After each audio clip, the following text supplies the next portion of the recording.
Wake up, Neo. Uh, why did I use an OLED screen?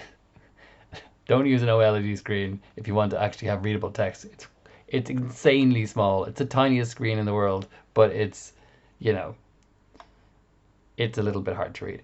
If you know what you're looking for, like you could read temperature and humidity, but set it there if you knew what you were about to see. But look, it can do cool things. Look, I drew a bridge when I press B for bridge. That's pretty cool. That's the Golden Gate Bridge, although it's still sort of loading over it. I probably should have just waited until the loading thing was done. But anyway, pretty cool. This works in I2C. I2C is a language between certain sensors and certain devices. It's kind of how they talk to each other. So for I2C, you want to connect to port 19 and 20 on your microbit, SCL and SDA. And on the side there, the bottom two pins are just V and G, like, your 3 volts and your ground. So there you go, there's 4 pins. And if you look at the actual sensor itself, it's not a sensor, it's an OLED screen, it's an output. You can see the pins there. So you've got, I better just turn this around so it's the right way around.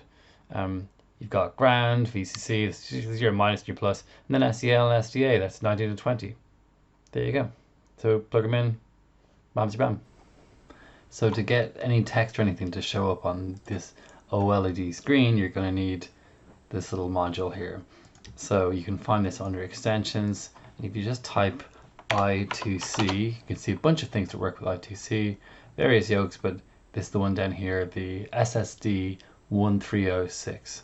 And when you click on that, you'll see this OLED thing pop up here. And then, I mean, the code you can mess around with here is pretty simple.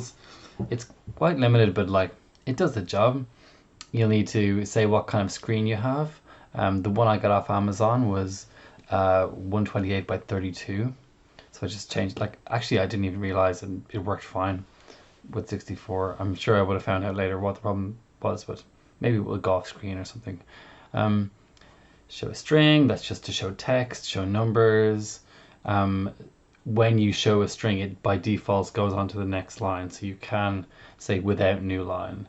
That would be really good that'd be good if you wanted to say humidity and then you wanted to add on a number, but it would say humidity colon and then the number, So insert new line, then if you want to go onto the new line, clear the screen, just watch out, it doesn't clear. And actually, even when I load on the previous program, I can see, you really need to use this quite an awful lot. Loading bar, it's a gimmick, but it's fun to look at. And then there's, lines and rectangles. The rectangles are not filled, they're just line rectangles. They don't fill them in. Cool. So I'll just show you the code that I just showed you there.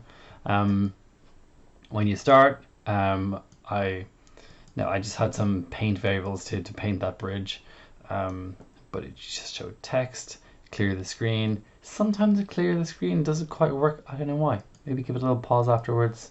Maybe it's the size, something to do with the size, but like, it's grand.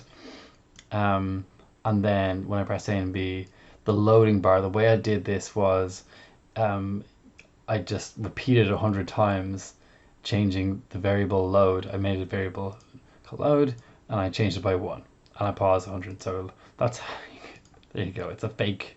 Nothing was just loading. Well, the bar was loading. It was a meta. So there you go.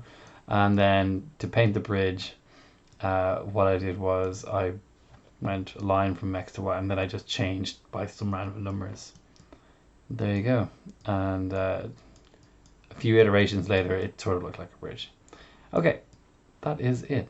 That's the OLED module.